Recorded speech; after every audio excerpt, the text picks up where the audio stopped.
let's go ahead and get started. Today, we will be talking about careers in distribution and logistics.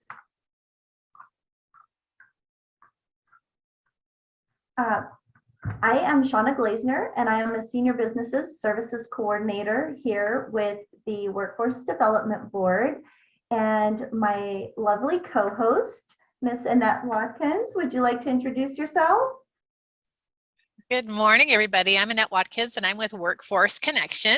Been here for a very long time and always excited to participate in activities like this because there's so many amazing career opportunities out there. So good job, Shauna, getting all this together. Thank you. Thank you, Annette. And then we do have a couple of special guests who I will introduce in just a little while. With us, we do have a representative from the Amazon Fulfillment Center right here in Fresno. And we will also have, hi Richard, and we will also have Becky Barabee from Fresno City College. And she will talk a little bit about different programs that they have that can help prepare you for these careers.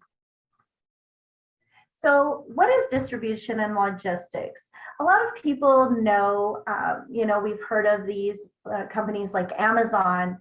Who hasn't? My husband wishes that I didn't, but yes. So what distribution and logistics is, it comes from a supplier and goes through the supply chain. So we've heard of our manufacturers. They make the products, they get shipped out to suppliers, and then they distribute the products to the customers in a nutshell. So when we talk about the supply chain, that includes everything from manufacturing to distribution, from raw goods all the way to the end customer. Logistics refers to the movement and storage and flow of goods and services. So that's actually getting it from one point A to point B to point C and so on down the line.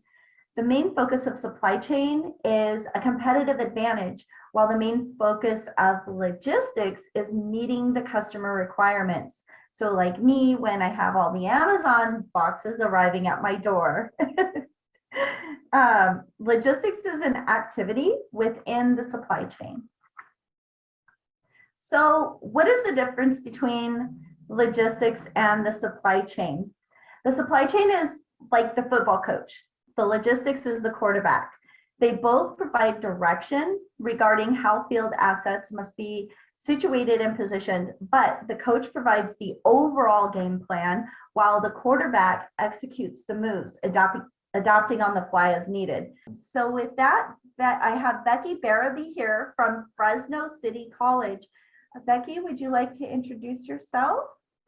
Sure. Hi, everyone. My name is Becky Barabee. I'm the Dean of Applied Technology at Fresno City College and oversee our warehouse technician program. And I know you guys are talking about logistics and supply chain types of occupations today. So I want to thank Shauna and the Workforce Connection team for inviting us to share a little bit about the program and the opportunity to potentially start in mid-October with this 6-week training. So it looks like you've got my slides up. So if you want to go ahead and forward through, I can get started.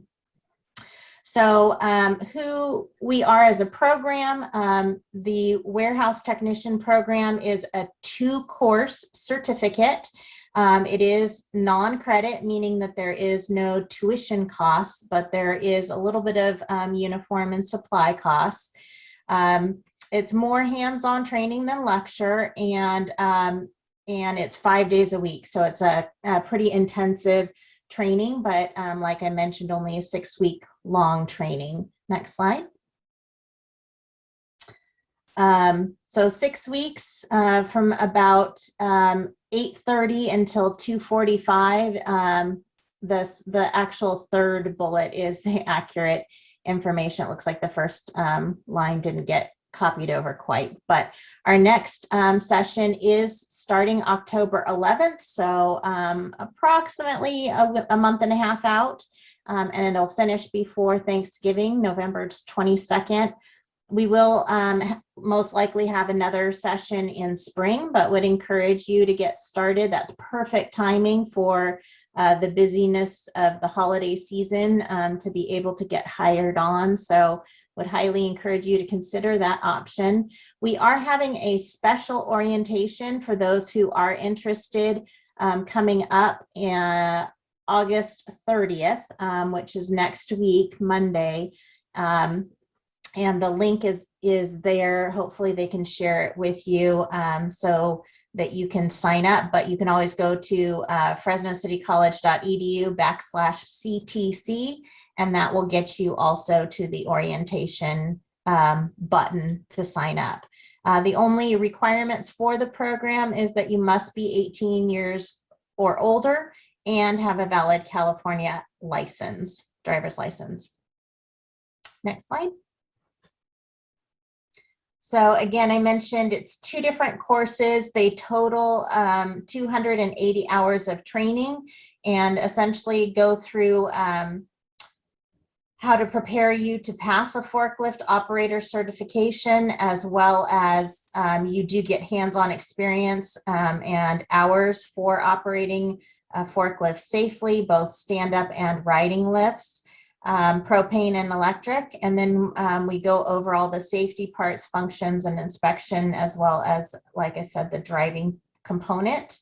You do get OSHA input as well in that class, and some basics on math and soft skills, kind of preparing you.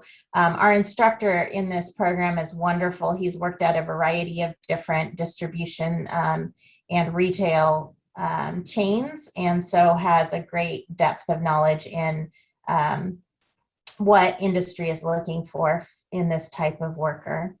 Next slide.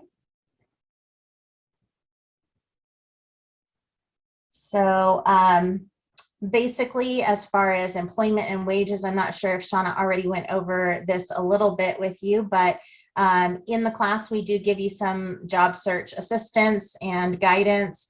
But some of the things that you can expect in the Valley is that this position tends to have a 90-day probation period, and wages, minimum wages up to $18 an hour, depending on the company. So again, as I mentioned, orientation date and time to go over more specifics, help you get signed up and on the interest list for the upcoming class will be next Monday, August 30th from 9 to 11. It will be a virtual, an in-person orientation out at our CTC campus, 2930 East Annandale, right at Jensen and 99 area. If you aren't able to attend for some reason on August 30th, we do have a couple of orientations coming up on September 20th and October 4th that aren't specifically for this program, but will include this program. It will offer all the training opportunities at CTC.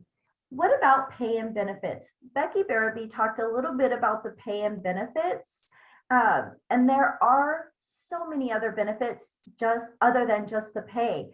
A lot of companies will provide medical, dental, vision, 401k. I've seen the disability, life insurance, paid time off, employee assistance programs, legal insurance, and believe it or not, I have seen one company that offered pet insurance. For those of us who have animals. They give you opportunities to seek out home and auto insurance, discount on retail, and discount on even salon services. And when you look within the sector, there are so many opportunities, even from entry level all the way up, but it's just whatever your passion is, whatever you want to do, there is bound to be something that's going to be a good fit for you.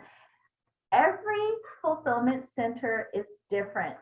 Everybody requires something different, but typically the minimum GED or high school diploma is required, must be at least 18 years old, and you need to meet minimum math and reading levels, because when you're out there, you're working in these sortation centers, these fulfillment centers, you will need to count pallets, count boxes. So basic math and reading. Typically, you will need to lift up to 50 pounds. The ability to lift, carry, push, pull, reach, bend, stack cartons for the duration of your shift, depending on your position, and standing for long periods of time or walking continuously.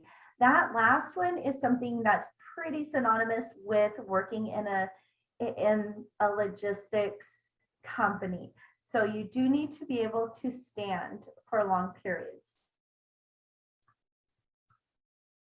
Okay, and with no further ado, I will introduce my lovely co-host, Annette Watkins. Thank you, Ms. Shauna. Always a pleasure to talk about Workforce Connection Services. So I put in the chat my contact information, our general inquiry email, and then kind of the steps 1, 2, and 3 to get you started for orientation. So we always encourage folks, don't second guess, just start the process. Let's see if we can assist you with your career focus. And I want to share a little bit more now about how Workforce Connection works and some of the services and resources that we have for our participants. So if we can go to the next slide, Shauna. There's lots of different ways that folks use our services. So one of the very easiest, most basic, and that's most commonly used is our resource room. So anyone from the public is welcome to come and use that. It's free to use. So any of our centers throughout Fresno County, if you come in, they'll have you register and get a little card. And with that card, then you can come in as you need to or want to conduct job search, career research, apply for jobs online, create your resume, work on all those kinds of things. So it's a really great resource to have. It's like having an office away from home, and it's there for you to use. We just ask, of course, that you follow our dress code guidelines and just, the general guidelines for using the equipment properly. And again, Monday through Friday, 8 to 5, folks are welcome to come in as often as they need to work on those things. So we want to encourage that, number one. So that's kind of a good entree into the centers to get a little more acclimated to what we do. Next slide.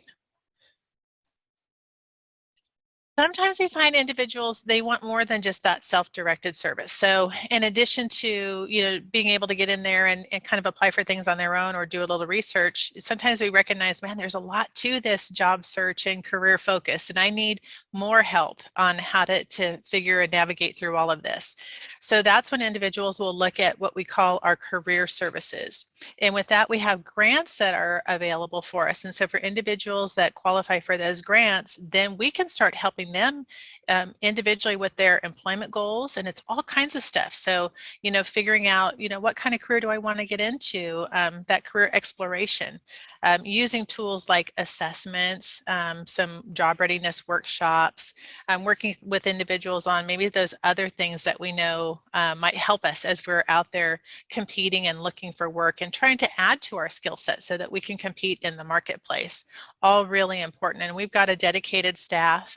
I'm with Shauna. I think we've got a great and amazing staff that work with individuals and really give a lot of that help and guidance to not do it for you, because we can't do that, but we can walk alongside you and also help give you some of the tools that can help you make those informed decisions and really prepare to be successful in the career fields that you want to enter. And so, for example, this is a great career field, right? This logistics and distribution, lots of different kinds of job opportunities. And at Fresno, we know we've got a lot of those. So you can really get prepared for a great career field and a career pathway. It's really important. So all kinds of things just based on what the individual wants. So sometimes it's that job search assistance, and then other times it's also kind of tagging on some career training so that you qualify for the types of jobs that you want to get into, or at least getting into that career field and then kind of moving and growing from there. So could be supportive services, one-on-one assistance, group type of activities, all kinds of things that will help you as you make that journey towards your next successful career. And on the next slide, Shauna, This one's going to tell us a little bit more about the three main areas that we have for our grant funding. So of course, we got our young adult services. There's a couple of categories there for our in-school and out-of-school youth. And then, based on the eligibility requirements for this type of service, we have to make sure that you meet all those criteria because we're funded by the Department of Labor, and they do have some specific things that are required for eligibility. So for the young adult services, depending on if it's in school or out of school, there's a couple of things that they can work with you on there. Our dislocated workers, we've got lots of folks that get displaced, either, one individual from a company, or sometimes, companies are affected where they have to close their doors or do significant downsizing. Maybe we've got somebody who's been displaced, they've been staying at home, and now something has changed with their circumstances and they need to return to the workforce. Business owners who had to close their business because of the general economy.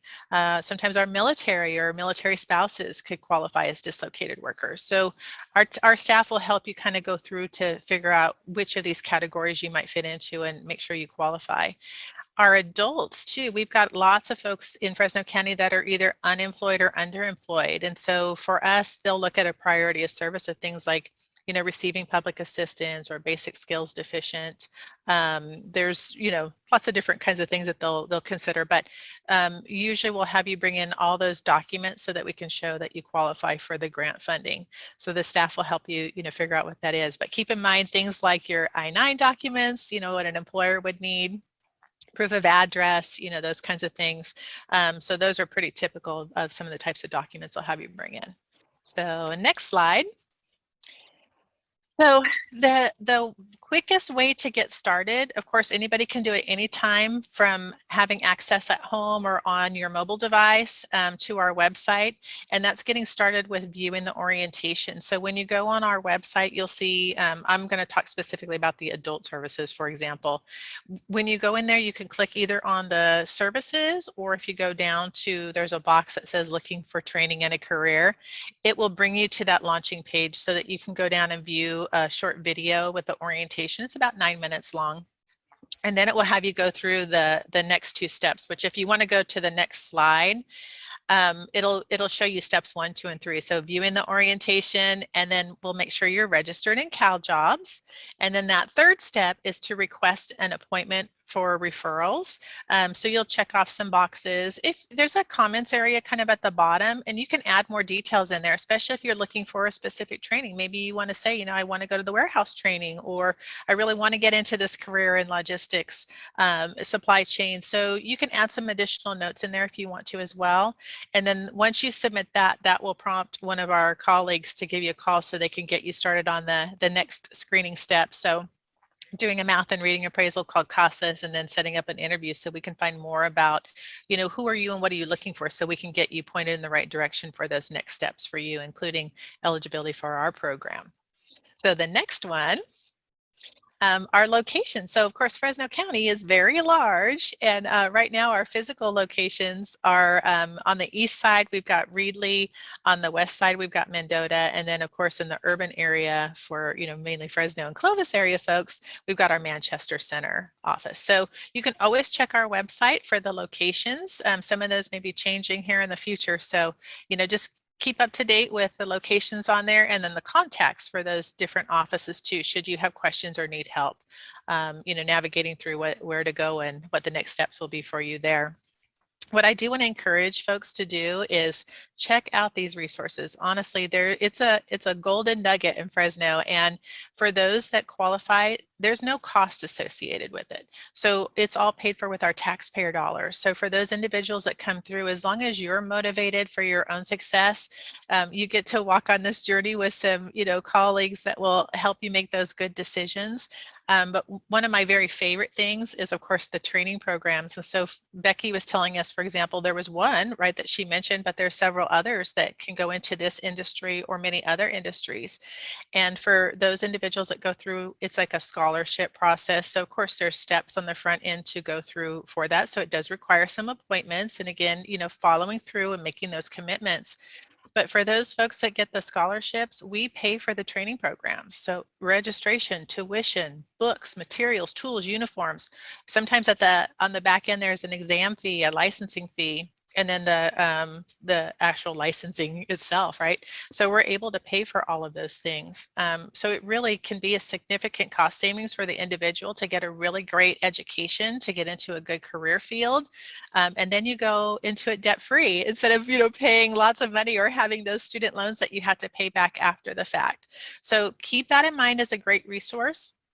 The job search too, we know that that in and of itself is challenging. So Richard was telling us about a lot of the things that they have now are automated, but it's knowing how to do things like an effective resume and how to network, how to get online and do those online applications so that you get screened in instead of getting screened out, right? Those things are really important.